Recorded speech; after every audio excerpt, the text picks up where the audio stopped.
tey jii dañ fi daje woon ci wàllu formation boo xamante ni jotoon nañ ko def ci weer yi la ñu génn précisément ci weeru septembre ñu doon waxtaan ak suñu partenaire yi di Lion Agricole ñu yëngu ci wàllu production maraîchère nekk Ngolfagnic donc ñu ngi doon liggéey ak ñoom ci wàllu production oignon de qualité maanaam oignon boo xam ni oignon bu mucc ayib la donc ñu jotoon bi def ay liggéey formation ci weer yi la ñu génn tey jii nag ñu daje woon fii ak producteurs yooyu ñu doon liggéeyandool ngir natt liggéey bi fu mu toll waaye itam toog seetlu ci li des ci liggéey bi ci yan anam lañ ko war a liggéeyee ba li nga xam ni yootu nañ ko ñu ngi koy yootu ci wàllu résultat ci wàllu qualité ñu mën ko jot. ngeen defagum suba bu njëkk ginnaaw da ngeen di xuusanti ba suba. mais mën nañoo jàpp ne ci li nga xam ni moo jóge ci baykat yi ñëw ci yéen. lan moo ci doon comme jafe-jafe. waaw donc comme ni ñu ko waxee woon am na baykat yu bëri yoo xam ni jot nañ fi daje ñenn ñi aussi jógee ko ci ay zones yu wuute am na ci ñoo xam ni diwaanu Jobaas gi lañ dëkk am ñeneen ñu dëkk ci côté Saint-Louis raw Poto gi mel noonu am ñeneen ñi jógee côté Fouta Podor Matam donc boo xoolee itam zone yi ni mu wuutee itam liggéey bi tamit noonu lay wuutee jafe-jafe yi tamit noonu lay faral di wuutee donc am na ci yoo xam ni seetlu nañ ko ci wàllu jafe-jafe yoo xam ni producteurs yi daan nañ ko faral di am ci wàllu jot ci crédit financement maanaam campagne bi di jot nga jot xaalis wala nga jot matériel boo xamante ni di nga ko soxla ngir sa campagne donc loolu ci biir waxtaan wi feeñ na ni lu ci bëri partenariat bi nga xam ni Lion Agricole am na ko ak baykat yi saafara na ci lu bëri am ci yeneen baykat yoo xam am ci yeneen jafe-jafe yoo xam ni itam day jëm ci wàllu ni ñuy liggéeyee ni ñuy doxalee loolu am na ci yoo xam ni dafay dellu ci wàllu suuf si maanaam ni ñuy defee ba xayma suuf si foofu ba léegi daal des na ay jéego yoo xamante ni war nañ ko gën a mën a jubanti donc maanaam ci ngir ku nekk mën a xam sa tool fu mu toll ci wàllu yaatuwaay bu ko defee nga mën a xam li ci war a dem ci wàllu jiw li ci war a dem ci wàllu ndox li ci war a dem ci wàllu poson loolu jafe-jafe la boo xam ni boobu ba léegi ñu ngi ciy def ay jéego am na loo xam ni jot na cee soppeeku waaye ba léegi am na ci yoo xam ni ay jéego yu des la beneen anam bi itam mu ngi dem ba léegi ci wàllu doole suuf si ndax Sénégal boo seetloo suñuy suuf dafay xaw a néew doole donc day laaj ñu suqale ko ñu dundal ko donc ci fànn woowu itam liñ ci war a def ci wàllu tos day xaw a jafe baykat bi di ci jot ni mu waree donc am na ci ay produits yoo xam ni Lion Agricole jotoon na ko indi ay engrais la yoo xam ni organique lay doon ñu koy woowee Fertiplus loolu tamit vraiment gis nañ ni am na lu mu jot a saafara waaye ba léegi baykat yi am na ci ñoo xamante ni nii ñu ngi sàkku ñu gën a yokk li ñuy jëfandikoo ci wàllu xeetu produit yu bees yooyu. waaw ci loolu laa doon ñëw sax parce que ci saal bi tombé naa kenn ku faree fële ca Matam. waaw moom effectivement mu ngi doon wax ne am nañ jafe-jafe. surtout ci pourcentage bi le calcul peut-être. waaw kay donc ci calcul bi itam boo xoolee am na ci ay plan de fumure maanaam ci wàllu engrais yi ni ñu leen di jëfandikoo loolu itam doon na loo xamante ni dañ koy gëstu ndax gàncax goo jël rek am na lu muy soxla ci ay ferñeent yu nekk ci suuf si am na ci ferñeent yuy tax muy gën a gaaw a màgg am ci ferñeent yu tax muy gën a mën a jur ak i ferñeent yoo xamante ni itam day tax ba produit bi gën a am qualité donc loolu nag day laaj ñu calculer ko ba xam exactement li nga xam ne moo war a dem ci suuf si loolu tamit day laaj ba léegi nga xam suuf si li ci nekk pour nga xool lan moo ci manqué ngir mën a indi li manqué donc moo waral zone bu nekk rek am na lu ñu koy conseillé ci wàllu engrais yi muy jëfandikoo donc moom lañ doon wax léegi nii naan dëgg la jafe-jafe la woon am na ay jéego yoo xam ne def nañ ko ndax produit boobu Lion Agricole di proposer producteurs yi nekk fi woon bi mu fi nekkulee itam producteurs yi daan nañ am jafe-jafe di jëfandikoo tos ndax tos dañuy wax naan il faut que nga ci am 20 ba 30 tonnes ci hectare bi mu doon lu xaw a jafe te Fertiplus bi booy seet 1 tonne 500 ba ay 2 tonnes donc boo xoolee ci wàllu gestion moom mooy gën a neex jëfandikoo donc waaye ba léegi itam producteurs yi gis nañ ci njariñ boo xamante ni nii ñu ngi sàkku ba léegi ñu gën a yokk quantité yi nga xam ni ñu ngi koy jëfandikoo rawatina ñi nga xam ni ñu ngi nekkee ci ay diwaan yoo xam ni suuf si day faral di nekk suufu joor te itam day xaw a jege désert bi ba nga xam ni loo fa yóbbu ci ndox rek suuf si da koy faral di naan maanaam gàncax gi daal du mën a jëfandikoo li nga koy jox ci wàllu suuf wala li nga koy jox ci wàllu engrais donc loolu tam xam naa ay gëstu bu ñu jógee fii ci natt bi tomb yooyu noonu ñuy wax naan war nañ ci indi ay saafara wala war nañ ko gën a joyanti dinañ toogaat natt ko ba xool yan xeetu saafara lañ ci mën a indi ba nga xamante ni liggéey bi dina gën a jëm kanam. juste une dernière question mooy tey ku wax wàllu production. wax wàllu conservation ak écoulement. je pense que yooyu tamit même su fekkee ne xëy na xuusagul leen ci bu baax a baax. waaw ay jafe-jafe yi nga xam ne producteur dañ koy jànkuwanteel. waaw kay donc loolu tam lu am solo la ndax ci xeetu mbayteef yëpp rawatina nag ci wàllu maraîchage dañuy wax naan na nga fexe ba jaay balaa ngay soog di bay maanaam du mbay mi moo jiitu njaay mi waaye njaay mi moo war a jiitu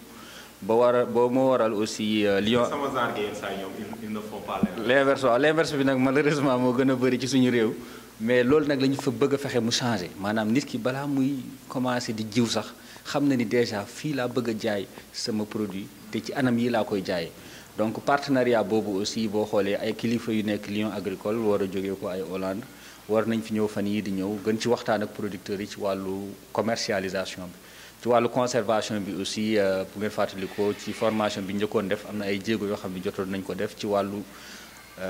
jiw bi ñuy jëfandikoo doon na jiw boo xamante ni moom la ñuy gën a mën a denc dencam mooy gën a yàgg ci wàllu itam doxalin yi ñuy doxee ci biir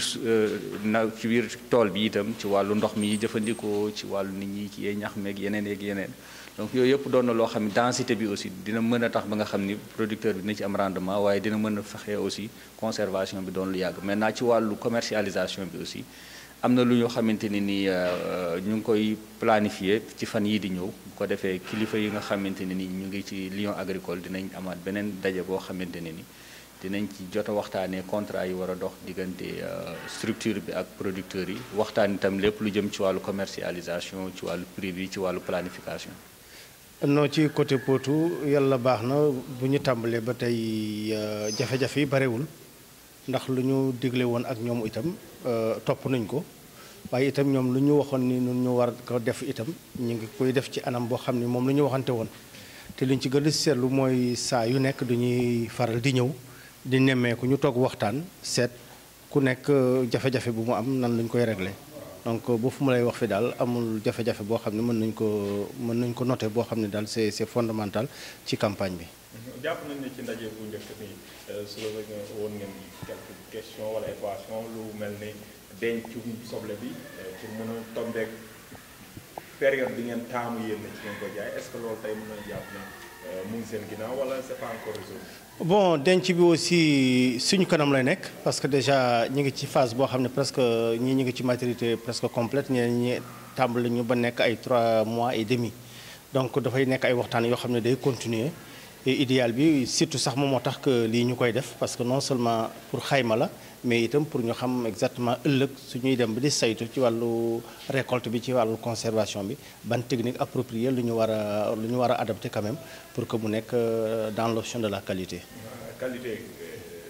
ku wax qualité wax prix et on sait que dañuy jëm bientôt ci Korité ñàkkul ne si seen waxtaan bi xool ngeen yenn stratégie ak technique ngeen adapté ba peut-être su ngeen ci yeggee yéen du ngeen perte. mais bien sûr daañu ko waxtaanee yaakaar naa comme ñu ngi fi ba suba te jeexalaguñu suba incha allah daañu dem ci tool bi li ñuy wax li yëpp ñu faram-fàcce ko foofu ñu won ñu gis mais itam ñu waxtaan ci par rapport prix parce que état bi am na lu mu wax mais ñun itam producteurs yi am na lu ñu war a proposer ñoom it comme partenaire la ñu am na lu ñu jëflanteeg ak ñoom itam ñu xam le juste milieu ban proposition la ñuy def pour que ñoom ñu bañ ci gaañu waaye noonu itam ñu mën ci gis suñu bopp. waaw wax dëgg yàlla man tey ni mu mel sax dama cee kaw a mer tuuti rek ndax li tax ma mer mooy jigéen ñi ñoo waroon ëpp góor ñi ndax góor ñi dañu xamul ne kër bala moo neex ay jigéen ne fa kër gu jigéen nekkul du neex moo tax ma ne leen fépp foo xam ne am nañu fa góor nañu fa am jigéen ndax réew mee ko laaj ndax jigéen ñi am nañu suuf bu jëkk jigéen ñi amuñu woon suuf waaye tey macha allah jigéen ñi am nañu suuf te léegi bala ngaa dem ba nga naan sax damay béy soble dangay jëkk am qualité bu baax xam nga boo amul qualité moom mënoo béy soble bu baax waaye tey yàlla boole nañu ko alsaan wax dëgg yàlla qualité bi mu nuy jaay soble bi qualité la mën nga ko denc bi mu am juróom benn weer du am benn problème du am benn yàqu-yàqu wax dëgg yàlla nu ngi koy sant di ko gërëm te ñu di leen di wax ne nekk ñi nga xam ne ñoom la ñu àndal ñu di nuy gunge ci procès bi it sama jaam bi fay ak ki mu àndal jàmbaar lañu te kenn mënul wax liggéey soble te waxu gouvernement wax dëgg yàlla gouvernement bi jàppale nañu ci liggéey soble ba nga xam ne képp koo xam ne parka nga rek sa xel dana dal ci da nga mën a liggéey ba nga am ci loo xam ne moom nga yaakaaroon mbaam ëppas njoor. waaw séminaire bi li ma si jàngal rek mooy li may njëkk a fàttali d'abord mooy que ne dañ fi daje woon au mois de septembre mu noonu wàllu première jéego bi deuxième jéego bi tey ci lañ nekk ni ànd ak sunu mbokku producteurs yi nekk zone nord ñii ñu ngi jóge côté Raw ñii Potou am nañu jóge Saint-Louis Matam ak Podor waaw te jéego tey bi nag dafa toll juste ci waxtu bi nga xamante ne moom la ñuy def suñu évaluation maanaam jéego bu njëkk bi mais dañ si boole leneen loo xam ne dafay wax lu jëm si wàllu commercialisation mais effectivement méthode de récolte parce que boobu gis nañ ne jafe-jafe la producteur bi dañu amoon benn cahier de charge bu ñu suivre ci premier jéego bi mooy naka la ñuy def ba produire soble bu am qualité kooku vraiment am nañ ci satisfaction bu baax a baax mais foofu bëggoon naa ci taxaw balaa ngaa dem ci deuxième phase bi mooy d'ailleurs gis nañ yenn image yow tool bi nga xam ne fa nga nekkee franchement mu naat bu extraordinaire cela veut dire que tout simplement que li ngeen nattoon fii ci mois de septembre bi assimilé ngeen ko bu baax waaw effectivement même fa la ñu nekk muy projet pilote bi maanaam ferme pilote bi loolu la ñuy appliqué te ci même suñu cahier de charge loolu la ñu wax producteurs yi ñu tënku si loolu tamit ba mën a produire oignon de qualité moo waral tey deuxième jéego bi foofu moom jéego bu am solo la jàll nañ ko gis nañ ci yokkute am ci yaakaar bu baax mais bi ci tegu aussi dafa mel ni dafa gën a amaat solo maanaam mooy récolte bi parce que récolte bi problème bi ci mooy am mooy ne producteur bi mën na produire ba am soble bu baax mais na mu koy denc ak na mu koy jaaye mooy problème. technique de récolte yi. technique de récolte yi ak méthode de récolte mais aussi méthode de conservation parce que soble dafa am benn flux boo xam ne bu ñu fa yeggee ci wàllu marché baykat bi dafay am problème pour jaay mais aussi mën nañu am pexe yu ñu koy denc ba marché bi gën a yokk. ci loolu lañ nekk tey. ci loolu ngeen nekk mais xam nañ ne actuellement ku ne soble xam ne ñu ngi jëm ci période bu am solo. ndax bientôt ñu woor bientôt tabaski ñëw. donc sûrement peut-être tey di ngeen jéem a fexe nan ngeen di def ba mën a production bi nga xam ne génne ngeen ko wala di ngeen ko génne ci weer yi. ngeen mën ko téye ba mu tombeek côté gi sûrement probablement. très bien une bonne question ci loolu sax laa doon wax ni maanaam soble bi waxtu bi tey tembe wala ci ay fan ci kanam tuuti marché bi dafay inondé ce qui veut dire que njëgu soble bi dafay wàcc mais ñun suñu politique mooy naka la ñuy mën a defar soble bi ba ci ay conditions yu mucc ay denc ko ba prix bi yeeg kooku bokk na ci suñu premier objectif parce que su boobaa ci la producteur bi vraiment di nga mën a gis boppam ci li muy liggéey. mais est-ce que consommateur bi ñoom duñ leen mere. mais consommateurs yi aussi ñoom seen affaire rek la ñuy defar ñun aussi suñu affaire la ñuy defar mais aussi gunge producteur ba nga xamante li muy liggéey daf ciy gis boppam parce que am na loo xam ne aussi neexul mbay investissement la un investissement très lourd nit ki mënoo durant 6 mois nga jël sa alal def ko fenn en contrepartie nga perte loolu neexul ñun suñu xalaat ci loolu lañ ko gën a axé pour gunge baykat bi xalal ko yoon boo xam ne bu ci jaaree la muy liggéey dina ci gis boppam. sama dernière question mooy ci salle bi d'habitude suñu daan naa wax mbay bu njëkk ba nit ñi dañuy yaakaar ne ay mag rek a ko def mais ci salle bi bizarrement y a beaucoup de jeunes lan mooy le discours bi nga xam ne moo leen poussé tey ba ñu nekk. waaw mais c'est une nouvelle révolution ça il faut que ñëpp xam ko mbay tey boo koy définir nekkul loo xam ne da ngay dem jël sa ileer dem ci tool bi di bay. dafa nekk métier boo xam ne dafa am yeneen métier yu ci associé wu te aussi am na liggéey yoo xam ne liggéeyu gone la jeunesse bi dañu war a jublu ci mbay mi taxaw ci ndax tey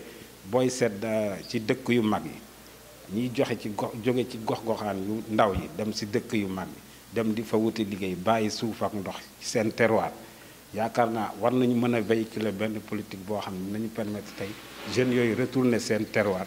man mën a gagner seen vie. luñ ci mën a jàpp ci xeymam mooy léegi sañ nañoo wax ni Sénégal mu ngi ci yoon boo xam ne agriculture am promoteurs yi ci seen jëm bopp ñoo ko téye ak seen loxo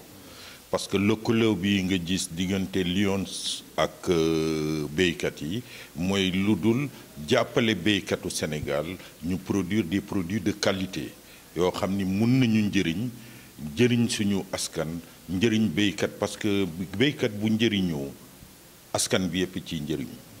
bon initiative la boo xam ne dañ ko war a saluer bon ñoom ñu ngi def seen waar mais ñun tamit béykat yi war nañ def suñu waar pour mun a permettre que secteur oignon bi Sénégal doon ci autosuffisant ba ñuy wax sa exportation de l'oignon sénégalais vers l'étranger. dégg naa sànq depuis Matam mu wax quelques difficultés concernant nu ñuy calculer par exemple semence beeg yooyu je pense que yooyu aussi ay jafe-jafe lañ. waaw bon xam nga lii ñuy def mooy un premier pas vers le développement de l'agriculture réellement parce que autant nit da doon béy du def sa calcul du xam lan la intrant lan la ca def ñaata temps la liggéey ñaata mais léegi ak Lion agricole nga am benn cahier de charge nga war a respecter l'ensemble des bases de l'agriculture, cela ne pourrait que renforcer l'agriculture et l'agriculteur sénégalais.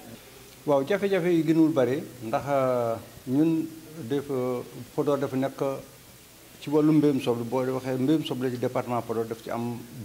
am liggéey bu am solo ba muy def maanaam quantité yi gën a bare yi ci département Podor lay jógee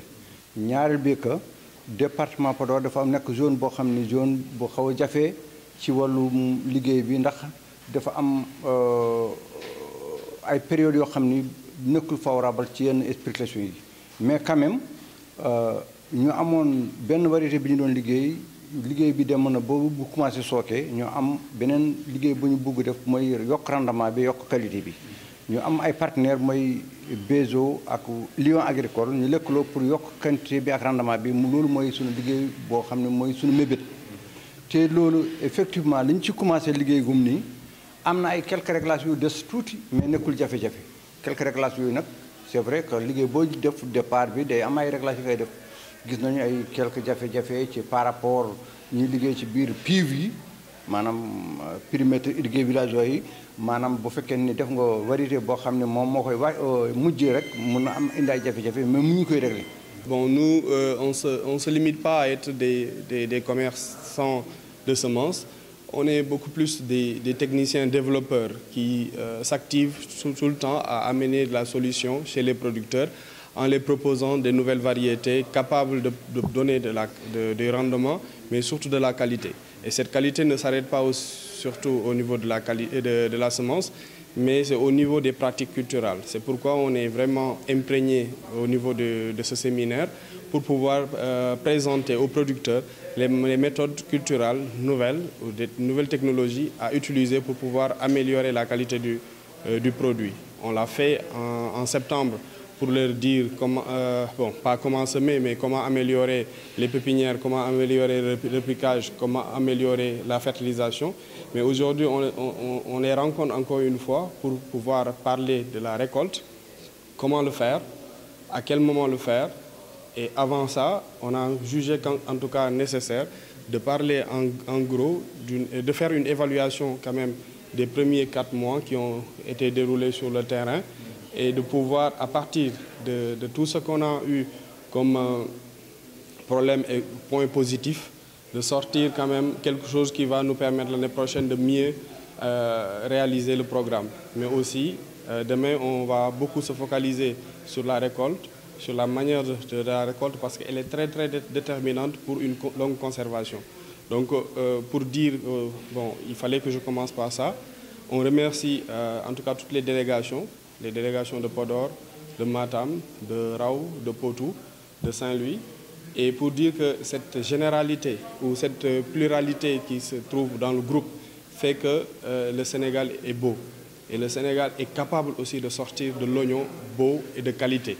Et je crois en ça, avec toutes les semences qu'on a, avec toutes les technologies qu'on a, avec toutes les informations que les producteurs ont et l'expérience qu'ils ont sur le terrain, nous pourrons amener au Sénégal à atteindre l'autosuffisance en oignons, surtout de qualité et durant toute l'année. Donc c'est ça notre objectif. Et nous prions aussi que le gouvernement puisse aider, encore une fois,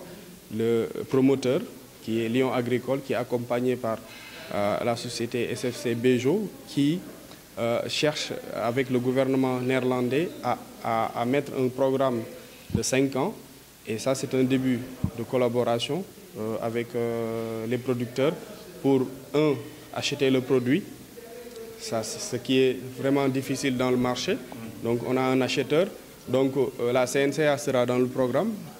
pour le financement. Et on a aussi Resop,